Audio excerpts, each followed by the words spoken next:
제가 먼저 읽겠습니다. 그때 제자들이 예수께 나와 이르되 천국에서는 누가 크니이까?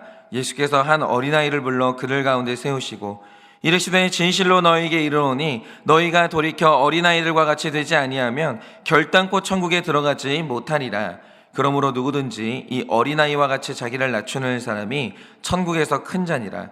또 누구든지 내 이름으로 이런 어린아이 하나를 영접하면 곧 나를 영접함이니 누구든지 나를 믿는 이 작은 자 중 하나를 실족하게 하면 차라리 연자맷돌이 그 목에 달려서 깊은 바다에 빠뜨려지는 것이 나으니라. 실족하게 하는 일들이 있음으로 말미암아 세상에 화가 있도다. 실족하게 하는 일이 없을 수는 없으나 실족하게 하는 그 사람에게는 화가 있도다. 만일 내 손이나 내 발이 너를 범죄하게 하거든 찍어내버리라. 장애인이나 다리 저는 자로 영생에 들어가는 것이 두 손과 두 발을 가지고 영원한 불에 던져지는 것보다 나으니라. 만일 내 눈이 너를 범죄하게 하거든 빼어내버리라. 한 눈으로 영생에 들어가는 것이 두 눈을 가지고 지옥불에 던져지는 것보다 나으니라. 다 같이 읽겠습니다. 삼가 이 작은 자 중 하나도 업신여기지 말라. 너희에게 말하노니 그들의 천사들이 하늘에서 하늘에 계신 내 아버지의 얼굴을 항상 배옵느니라. 아멘. 기도하겠습니다. 하나님, 오늘도 정말 내가 큰 자라고 자부하면서 그렇게 작은 자들을 멸시하는 우리의 모습이 있습니다. 하나님, 정말 작은 자와 같은 우리의 배우자, 작은 자와 같은 우리의 자녀, 또 작은 자와 같은 내 직장에서 일하지 못하고 또 실력이 없는 자들을 멸시하며 무시하는 우리의 모습이 있사오니 하나님, 우리의 그런 무시하는 마음에 대해서 경고하시는 이 하나님의 음성을 오늘 아침에 듣게 하여 주시고 오늘도 무시의 죄로부터 빠져나올 수 있도록 주님 오늘도 함께 하여 주시옵소서. 말씀하시면 잘 듣겠습니다. 예수님의 이름으로 기도드립니다. 아멘. 네, 우리가 그 말씀을 보면요, 그 집을 나간 탕자와 그 집에서 이제 아버지와 같이 살았던 그 집탕의 이야기가 있고요, 이 부자와 거지 나사로에 대한 말씀이 기록되어 있습니다. 그런 거에 중요한 건 이 말씀을 주시는 대상이 있거든요. 근데 이게 누구에게 주시는 말씀입니까? 제자가 아니라 바리새인들에게 주셨던 말씀이에요. 그러니까 이 돌탕 집탕 예화에서 예수님이 더 신경 쓴 사람이 누구냐라고 하면 이 예화의 청중이 바리새인이기 때문에 사실 이 예화의 중심은 집을 나간 탕자가 아니에요. 집 안에서 동생을 정죄하는 집 안에 있었던 탕자의 이야기가 그게 핵심인 거죠. 그리고 말씀에서도 마찬가지로 이 부자와 거지 나사로가 나오는데 그 이야기의 핵심은 거지가 아니에요. 부자예요. 그러니까 집안의 탕자 그리고 부자는 전부 이 설교를 듣고 있었던 바리새인들을 의미하는 겁니다. 그런데 재미있는 건 예수님이 바리새인들을 향해서 설교할 때 늘 이렇게 비유와 예시를 드시는 이유가 뭡니까? 직선적으로 말하면 이 바리새인들의 특징이 뭐냐면 소화가 안 돼요. 그들 향해서 진실을 말해주고 쓴소리를 말해주고 그들을 책망하면요, 바리새인의 특징이 뭐냐? 소화가 안 됩니다. 그러니까 내가 바리새인인가 아닌가 이걸 알려면 중요한 기준이 뭐냐? 쓴소리 들을 때, 진실의 언어를 들을 때 소화할 수 있냐 없냐, 여기에 내 그 여부가 달려 있는 거예요. 예를 들어서 바리새인들을 향해서 집탕 돌탕 이런 예화를 쓰지 않고 그냥 직선적으로 교훈하시면 어떻게 되겠습니까? 야, 저기 창녀, 세리들도 죄인이지만 속으로 저 사람들을 무시하고 정죄하는 너도 똑같이 지옥 갈 죄인이야. 그들하고 너하고 똑같아. 여러분, 이런 얘기를 직선적으로 설교했다라고 하죠. 그러니까 저도 가끔 보다 보면 제가 그런 얘기 들을 때 있어요. 제가 누군가를 막 정죄하고 욕할 때 있거든요. 그럼 듣는 사람이 저한테 그런 말 할 때가 있어요. 너는 그거 몰라? 저 사람하고 너하고 똑같아. 내가 맨날 보는 모습이 그거야. 제가 제 쌍둥이 동생한테 자주 들었던 말이 그거거든요. 제가 어떤 애가 막 혈기를 내는 거예요. 쟤는 왜 저렇게 혈기를 내는지 모르겠다고, 화를 내는지 모르겠다고, 성격 이상하다고. 그럼 제 동생이 하는 말이 그거예요. 형 그거 몰라? 쟤보다 형이 화를 더 많이 내. 형이 더 이상해. 늘 이런 얘기를 많이 했었거든요. 그런데 이런 식으로 직선적으로 얘기를 했다고 하죠. 그럼 어떻게 되겠습니까? 바리새인들은 쓴소리를 못 들어요. 수준이 안 되기 때문에 말씀을 받지 못하고 혈기를 가지고 다 토해버리는 겁니다. 그래서 듣는 청중이 바리새인처럼 수준이 안 되는 사람들이다. 그럼 예수님은 언제나 예화를 통해서 늘 부드럽게 말씀하시거나 돌려 말씀하시는 거예요. 그러니까 예수님 설교에 늘 예화가 나온다. 이게 뜻하는 게 뭐냐? 그 말 듣고 앉아있는 사람들이 수준이 안 된다, 그 뜻이에요. 그런데 오늘 말씀을 보세요. 벌써 1절에 오늘 말씀을 듣는 청중을 누구라고 밝히고 있습니까? 오늘 말씀은 제자들에게 주시는 말씀이에요. 그런데 제자를 향한 메시지를 보면 벌써 특징이 확 드러나는데 그게 뭡니까? 제자들에게는 예화가 없어요. 굳이 예화를 들거나 설명 자체가 없습니다. 그냥 하시고 싶은 말씀이 있으면 직선적으로 주는 거예요. 제가 이따가도 설명해 드리겠지만 정말 무섭게 말씀하십니다. 정말 무섭게. 그러면 왜 이렇게 말씀하시겠습니까? 제자는 쓴소리 듣는 수준이 되는 사람이에요. 그러니까는 제자냐 청중이냐 이걸 가르는 핵심이 뭐냐면 그 듣는 실력이에요. 듣는 실력이 있는 사람들은 제자요, 그 실력이 없는 사람들은 그냥 바리새인인 거예요. 그 차이가 굉장합니다. 그러니까 예수님이 제자를 향해서는 포장도 안 하고 물도 안 타고 쓰지만 영혼 살리는 엑기스의 말씀을 직선적으로 주시는 거예요. 그러니까 이들에게 단약 주시는 게 아니고 쓴 보약 주시는 거예요. 제자들은 이걸 마실 만한, 소화할 만한 능력이 되는 거예요. 그런데 오늘 말씀을 보면 예수님이 제자들에게 굉장히 용서받기 힘든 죄 하나를 말씀하십니다. 그게 뭡니까?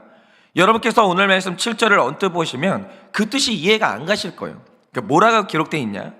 실족하게 하는 것이 없을 수는 없다. 실족하게 하는 일이 없을 수는 없지만 그러나 그렇게 하는 자에게는 화가 있을 것이다. 이렇게 말씀하시는데 이게 어법상 이해가 안 되잖아요. 그러니까 이 말씀이 자연스러우려면 이렇게 말해야 되죠. 이 세상에 실족하게 하지 않는 일은 없어. 아니 실족하지 않는 사람이 어디 있어. 그러니까 실족하는 걸 이상하게 여기지 마. 누구나 실족하는 거야. 이렇게 말해야 앞뒤에 문장이 연결이 되는 거죠. 그런데 오늘 말씀의 구조가 뭡니까? 그러니까 말씀 자체를 보세요. 실족하게 하는 일이 없을 수는 없다는 거예요. 살면서 누구나 다 실족할 수밖에 없습니다. 그런데 실족할 수밖에 없어서 실족하게 하면 벌을 준다? 뭐 이렇게 보이는 거예요. 이게 말이 굉장히 헷갈려요. 그런데 이게 일이 일어난 이유가 뭐냐면 이게 헬라어를 한국어로 번역하다 보니까 부자연스럽게 해석된 구절들이 꽤 있는 겁니다. 그러면 이 구절을 좀 쉽게 풀면 어떻게 되는가? 이렇습니다. 제자란 어떤 사람이냐? 언제든 제자들도 실족할 수 있어요. 그런데 이 실족이라는 단어가 스칸달론이라는 말인데 여기서 스캔들이라는 말이 이제 파생됐거든요. 그런데 여기에서 실족이라는 것은 누군가가 파놓은 함정에 빠지다 그 뜻이에요. 그러니까 이 제자들도요 언제든지 누군가가 파놓은 구덩이에 빠질 수 있어요. 누구나다. 여러분 이 세상에 스캔들 한 번 없는 인생이 어디 있겠어요. 누구나 다 스캔들이 한 번쯤은 일어납니다. 그런데 제자의 사명이 뭐냐면 내가 빠졌던 구덩이에 다른 사람은 빠지지 않게 하는 것이 제자의 사명이라는 거예요. 그런데 제자가 돼가지고 용서받지 못하는 죄 중에 하나가 뭐냐? 본인이 살면서 구덩이에 빠져서 실족을 한번 해봤는데 그 구덩이를 그냥 놔두고 다른 사람도 빠지게 놔둔다. 그러면 그 제자에게 화가 있다라는 거죠. 왜? 내가 빠졌던 구덩이를 다른 사람도 빠지게 놔두냐라는 거예요. 그러니까 오늘 말씀을 다시 읽으면 이런 거죠. 제자들에게도 실족하는 일이 없을 수는 없으나 다른 사람도 똑같은 구덩이에 빠지도록 놔두는 것은 화가 있도다 이러시는 거예요. 그런데 이게 얼마나 무서운 죄냐. 제자의 신분을 가지고 있으면서도 내가 빠졌던 구덩이에 다른 사람도 빠지도록 방치하면 연자맷돌을 그 목에 단 다음에 그냥 바다에 던지는 것이 낫다 이렇게 말씀하세요. 그런데 여러분 이게 우리나라에서 이제 맷돌이라고 하면 그 뭡니까? 손으로 살살 돌려가지고 콩물을 받아내는 게 맷돌이잖아요. 심각하지 않게 생각되는데 유대인들이 말하는 연자맷돌은 그런 크기가 아니에요. 여러분 이 돌의 크기가 사람 몸뚱이만 한데 그래서 사람의 힘으로는 못 돌리고요. 언제나 당나귀가 손잡이를 자기 몸에 묶은 다음에 당나귀가 돌려야 돌릴 수 있는 게 연자맷돌의 크기예요. 엄청 무거워요. 그러니까 제자가 돼가지고 내가 빠졌던 구덩이에 다른 사람도 빠지도록 놔두는 것이 이렇게 무서운 죄라는 거예요. 그러니까 예를 들면 이런 거죠. 내가 불신결혼의 구덩이에 빠져봤어요. 나는 그럴 수 있어요. 그런데 내가 불신결혼의 구덩이에 빠져놓고 다른 사람도 그 구덩이에 빠지도록 놔둔다. 그게 진짜 무서운 죄라는 거예요. 이거는 연자맷돌을 몸에 메고 바다에 빠지는 게 훨씬 낫다. 이렇게 말씀을 하시는 거죠. 그런데 이게 정말 무서운 죄인 게 뭐냐면 집집마다 특별히 부모님들이 무섭게 쌓고 있는 죄가 뭐냐? 바로 오늘 말씀에 나오는 죄가 그거예요. 여러분, 이 세상에 존재하는 부모치고 살면서 구덩이에 안 빠져본 부모가 어디 있습니까? 아니, 부모의 인생에서 스캔들이 없는 부모가 어디 있어요? 살면서 다 우리 한 번쯤은 스캔들이 있죠. 그런 부모는 없습니다. 다 우리 과거가 있어요. 그러니까 그 과거가 있냐 없냐, 한번 넘어져 봤냐 안 넘어져 봤냐, 이게 이 좋은 부모 나쁜 부모의 기준이 아니에요. 어떤 부모든지 간에 다 한 번쯤은 실족한 경험들이 있습니다. 그런데 오늘 말씀을 보면 작은 죄를 실족하게 하는 부모들이 있다는 거예요. 나만 실족하는 게 아니라 작은 죄를 실족하게 하는 부모가 있어요. 그러면 가정에서 작은 자가 누굽니까? 오늘 말씀을 문자 그대로 말하면 자녀들이에요. 즉 부모님들이 짓고 있는, 그리고 교회 안에서 어른들이 짓고 있는 진짜 무서운 죄가 뭐냐면 내가 빠졌던 구덩이에 자식도 빠지게 만들고 내가 고통받았던 스캔들을 자식에게 대물림해 주는 거예요. 그러니까 여기에서 나오는 말이 가게에 흐르는 저주라는 말인데, 저는 가게에 흐르는 저주를 믿는 게 아니라 늘 봐요. 왜입니까? 우리 자녀 세대들이 죄를 지을 때 그 죄는요, 하늘에서 뚝 떨어지는 죄가 아니에요. 반드시 부모 닮은 죄고 부모에게 배운 죄예요. 그러니까 부모님들이 돈에 목매면 자식들이 돈에 목을 매고, 부모가 음란하면 자녀가 음란하고, 부모가 이혼하면 자녀들이 결혼 생활이 힘들 때 이혼을 해결책으로 생각해요. 그러니까 내 죄 보는 큐티를 하게 되면요, 자연스럽게 가정 중수의 사역으로 갈 수밖에 없는 게, 말씀으로 내 죄를 보다 보면 거기서 보이는 게 뭔지 아십니까? 내 죄가 자녀에게 흐르고 있다는 걸 보게 되는 거예요. 그러니까 큐티 안 하는 사람들의 언어가 뭐냐? 나는 그런 적이 없는데 도대체 너는 왜 그러냐? 큐티를 안 하고 자기를 모르는 부모님들은 늘 이런 식으로 얘기해요. 그런데 큐티를 하고 자기 죄를 보는 분들이 늘 보는 게 뭐냐? 내가 지었던 죄가 자녀에게 흐르고 있다라는 거예요. 내가 넘어졌던 문제에 자녀들도 똑같이 넘어지고 있다라는 걸 보게 되는 거예요. 여러분, 지금 각 가정에서 내가 넘어진 문제에 자녀도 지금 넘어지게 만들고 있는 이 연자맷돌처럼 무거운 죄들이 지금 우리 삶에 쌓이고 있는 겁니다. 여러분, 그 예전에 진짜 우리나라에서 떠들썩했던 이 드라마 중에 이 스카이캐슬이라는 드라마가 있거든요. 저는 그 드라마가 이제 방영될 때는 못 보다가 나중에 좀 지나가지고 이제 몇 편을 봤는데, 그 드라마가 왜 화제가 됐는지 나중에 알겠더라고요. 만약 애들 교육 문제로 드라마를 만들 때 그냥 어설픈 계몽주의식으로 애들은 사랑으로 길러야 된다, 뭐 이런 걸 어설프게 말했으면 완전히 이게 망했을 텐데, 이게요, 우리나라 교육 현실, 특별히 부모님들의 모습을 너무 적나라하게 보여주는 거예요. 제가 그걸 어떻게 이제 아냐면, 제가 그 드라마에 등장한 교육에 미쳤던 부모님들을 만나봤고, 그것 때문에 몸에 자해하고 우울증 걸리고 공황장애에 걸렸던 애들을 만나봤거든요. 그러니까 이게 과장은 좀 있겠지만 거기 나오는 등장인물들이 너무 리얼한 거예요. 우리나라 엄마 아빠고요, 우리나라 입시생들이에요. 그래서 제가 몇 편을 좀 관심 있게 봤었는데, 거기서 제가 눈여겨봤던 게 두 가지입니다. 하나는 뭐냐, 그 잘 나가고 교양이 있어 보이는 부모님들이 있거든요. 거기에 나오는 부모님들이 다 교수고 의사고 다 그래요. 잘 나가요. 그런데 사실 그들의 과거를 딱 까보면요, 실족해보지 않은 부모가 한 명도 없고 스캔들이 없는 부모가 한 명도 없어요. 다들 열등감 있고 상처 있고 비밀이 하나씩은 다 있어요. 그런데 부모님들 안에 이런 상처가 있다, 과거가 있다, 이거를 부모님들한테 하나님이 죄라고 말씀 안 하세요. 아니, 누가 넘어져 보지 않은 부모가 어디 있어요? 아니, 과거가 없고 스캔들이 없는 부모가 어디 있어요? 그걸 하나님은 죄라고 말씀 안 하십니다. 그런데 문제가 뭐냐? 내가 빠졌던 그 구덩이에 자녀까지 빠지게 만드는 거예요. 여기에서부터는 연자맷돌 같은 무거운 죄가 이제 진행이 되는 겁니다. 그런데 제가 그 드라마를 보면서 왜 우리 어른들은 우울증을 대물림하고 열등감을 대물림하고 우울증과 공황장애를 대물림하나 그걸 봤어요. 그런데 어느 순간 이 드라마의 모든 문제를 표현하는 대사 한 줄이 나오더라고요. 제가 그 대사를 정확히 전달해 드리려고 적어봤었거든요. 그러니까 자녀가 엄마를 향해 했던 원망 중에 이런 대사가 있습니다. 나를 어떻게 살아야 되는지도 모르는 놈으로 엄마가 나를 그렇게 만들어놨잖아. 나를 어떻게 살아야 되는지도 모르는 놈으로 그렇게 엄마가 나를 만들어놨잖아. 이렇게 말을 해요. 그런데 이렇게 엄마를 탓하는 대사를 누가 했는지 아십니까? 50살 먹은 대학병원 교수가 했던 이 대사가 이거예요. 엄마가 나를 어떻게 살아야 되는지도 모르는 놈으로 만들어놨잖아. 이게 50살 먹은 대학 교수가 하는 말이에요. 엄마가 하라는 대로 하다 보니까 오늘 내 꼴이 이렇게 됐다라는 거예요. 이 말 뜻이 뭐겠습니까? 단순한 원망이 아니에요. 책임 전가가 아니에요. 엄마가 빠졌던 구덩이에 나도 빠졌다, 그 뜻이에요. 그런데 이게 거기 나오는 어른들의 똑같은 대사예요.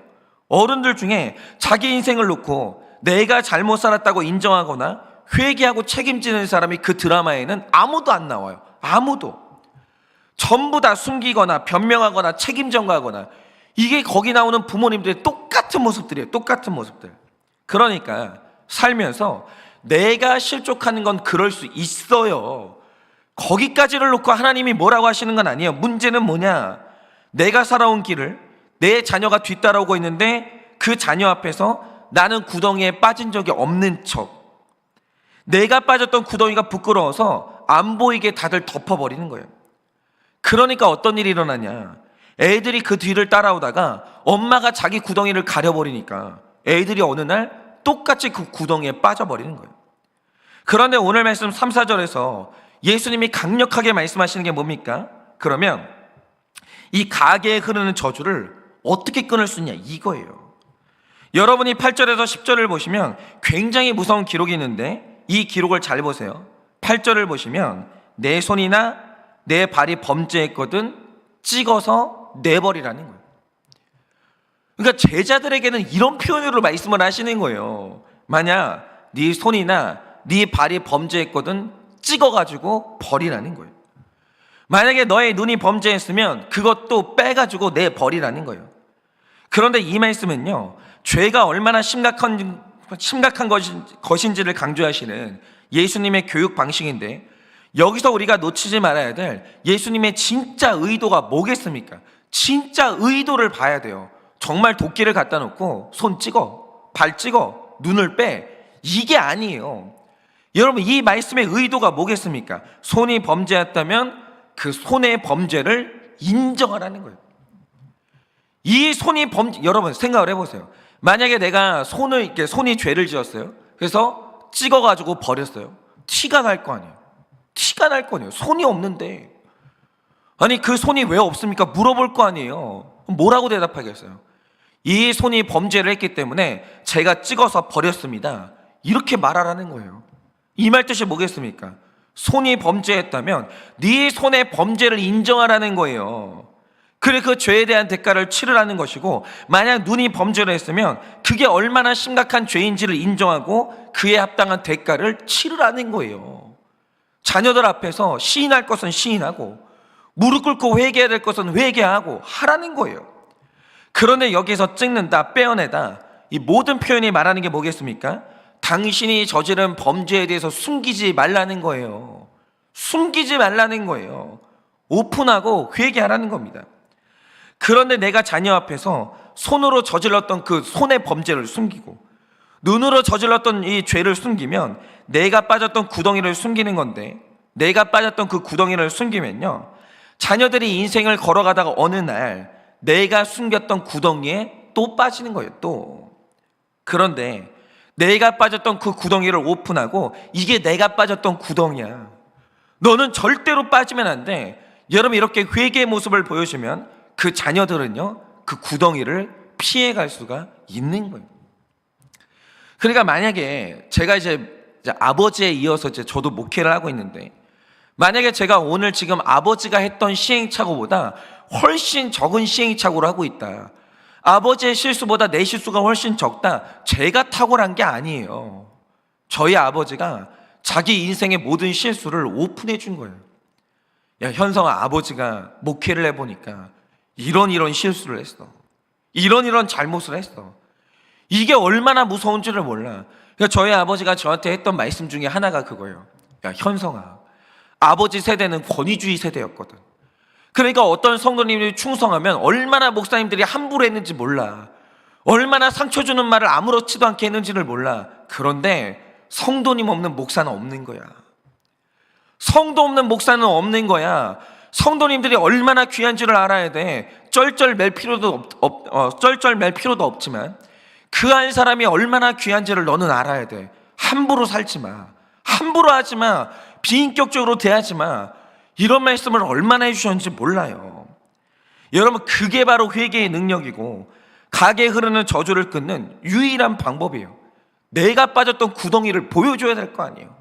그래야 자녀들은 그 구덩이를 피해갈 거 아닙니까? 그런데 부모님들마다 하는 게 말이 뭡니까? 내가 뭐 그렇게 잘못했냐고. 네가 살아보라고, 내 시대를. 너도 똑같이 살 거라고. 나는 잘못한 게 없다고. 여러분, 이런 식으로 얘기하면 자녀들은요, 똑같은 구덩이에 빠질 수밖에 없는 거예요.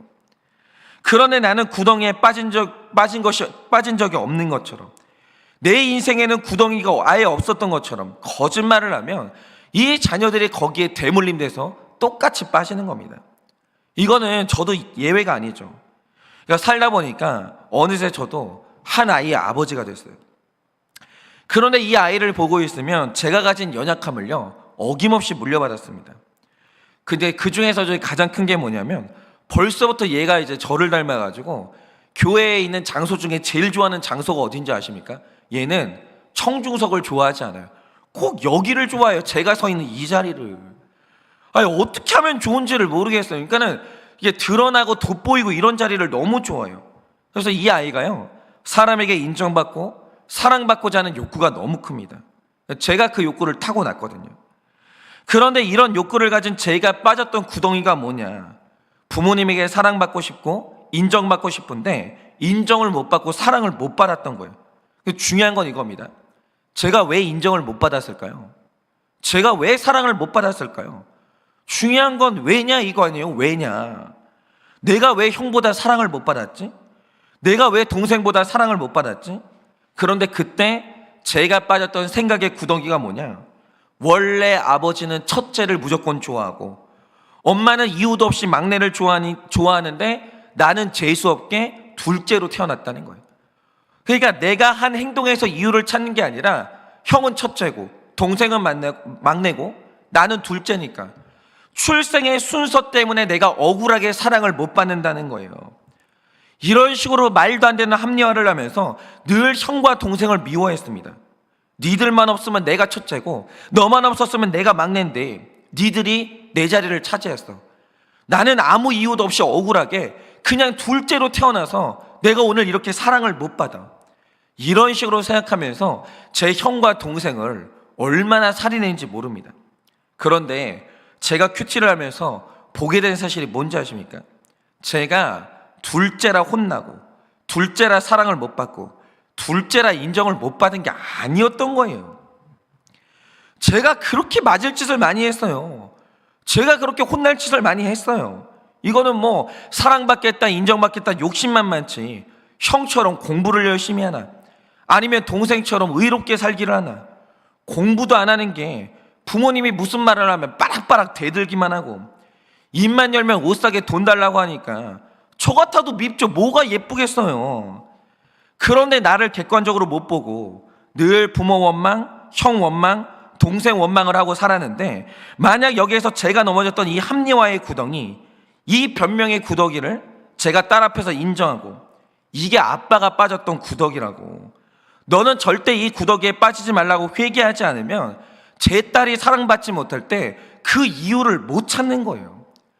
제 딸도 여전히 합리화하고 변명하다가 똑같이 누군가를 살인하고 억울한 감정을 느끼겠죠. 여러분, 우리 삶에 일어나는 일 중에 대부분요 억울할 게 없어요. 뭐가 억울해요? 여러분, 우리가 100% 죄인인데 내가 당하는 어떤 문제를 놓고 다 내 죄를 보면 되거든요. 뭐가 억울해요? 뭐가? 근데 우리가 내 죄를 보지 못하니까 억울한데, 제가 제 죄를 보지 못하잖아요. 제 딸한테 억울한 감정을 물려주는 거예요. 여러분은 어떠십니까? 지금 내 뒤를 따라오는 내 자녀에게 내가 빠졌던 그 구더기를 물려주는 이 부모입니까? 아니면 구덩이에서 이제 피할 수 있도록 그렇게 도와주는 부모입니까? 이 시간 회개함으로 그 구덩이에 빠졌던 나를 인정하고 그 구덩이를 오픈하셔야 돼요. 여러분, 지금까지 살면서 어떤 잘못을 하셨습니까? 어떤 스캔들이 있으셨어요? 여러분이 빠졌던 구덩이는 뭐가 있냐 이거죠. 중요한 건 뭐냐? 없는 것처럼 포장하지 마세요. 나는 스캔들이 없는 것처럼 그렇게 가리지 마세요. 거짓말하지 마세요. 오늘 우리가 자녀들에게 해줘야 될 가장 중요한 선물이 뭐고 사랑이 뭐냐? 내 스캔들을 오픈하고 내가 빠졌던 구덩이를 보여주는 거예요.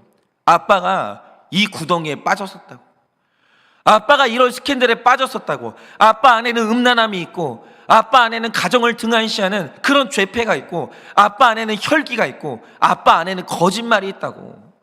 너는 그러지 말라고. 너는 그러지 말라고. 아빠가 그 구덩이에 빠져서 얼마나 죄를 짓고 얼마나 하나님 앞에 이 죄를 짓고 살았는지 아냐고. 여러분, 그렇게 자녀들에게 말해주세요. 오픈하세요. 여러분, 우리 어른들이 청년들 앞에서, 중고등부 학생들 앞에서 우리 어른들이 해줘야 될 모습이 뭐겠습니까? 아무 문제도 없는 척, 고상한 척 하는 게 아니에요. 여기 나오셔가지고 죄 고백하시는 거예요. 주일 성수를 안 했을 때 내 인생이 얼마나 황폐해졌는지, 불신 결혼의 죄가 얼마나 무서운 범죄를 얼마나 무서운 고통을 가져오는지, 그런 것들 하나하나 오픈해 주는 거예요. 그게 우리가 다음 세대에게 해줄 수 있는 가장 큰 사랑입니다. 그렇게 오늘 하루 내가 빠졌던 구덩이를 오픈하고, 그리고 내가 저질렀던 스캔들을 다 오픈해서 자녀들은 내 스캔들을 물려받지 않고, 자녀들은 내가 빠졌던 구덩이에 또 빠지지 않는, 그렇게 다음 세대를 도와주는 그런 제자가 되어주시기를 예수님의 이름으로 축원을 드립니다. 이 시간에 제가 기도하고 축도함으로 마치겠습니다. 기도하겠습니다. 하나님, 오늘 이 아침에 하나님께 고백합니다. 하나님, 지난날에 저는 늘 아무 문제가 없는 거룩한 사역자인 척, 나는 잘못도 없고 늘 잘하는데 왜 너희들은 그렇게 행동하냐면서 정말 저의 제자들에게 거짓말을 하고 살았던 죄인인 것을 고백합니다. 그러나 주님, 오늘도 주님께서 말씀하여 주십니다. 네가 빠졌던 그 구덩이에 다른 소자를 빠지게 하고, 네가 저질렀던 스캔들을 다른 사람도 또 똑같이 짓게 하는 그 죄를 범하지 말라고. 이제는 네가 사람들 앞에서 너의 손의 범죄를 찍어내버리는 적용을 하고, 너의 눈의 범죄를 빼버리는 그 적용을 만천하에 보여주어서 그 누구도 너를 뒤따르는 사람은 똑같은 구더기에 빠지지 않고 똑같은 죄를 짓지 않도록 도와주라고 오늘도 우리에게 말씀하여 주십니다. 하나님, 그렇습니다. 정말 우리가 살면서 정말 나의 모든 구더기를 오픈하고 나의 죄를 오픈하여서 우리의 다음 세대는 절대로 똑같은 죄를 짓지 않도록 기꺼이 수치를 당하는 것을 감당하는 우리가 될 수 있도록 주님이 은혜를 허락하여 주시옵소서. 나의 죄를 인정하고 나의 죄의 죄값을 모든 사람에게 알려주어서 똑같은 죄를 범하지 않도록, 똑같은 고통을 당하지 않도록 그렇게 도와주는 진정한 제자가 될 수 있도록 주님이 은혜를 허락하여 주시옵소서. 지금은 우리 주 예수 그리스도의 은혜와 하나님 아버지의 그 크신 사랑과 성령님의 위로하시고 교통하여 주시는 그 역사하심이 나의 구더기를 인정하고 나의 스캔들을 인정하여 그것들을 내 자녀에게 오픈하고 가르쳐서 절대로 내 자녀는 내가 당한 고통을 당하지 않도록 그렇게 도와주고 살려주는 그런 어른들이 되기 원하는 사랑하는 우리 모든 성도님들의 머리 위에 지금으로부터 영원 무궁토록 함께 있을지어다. 아멘.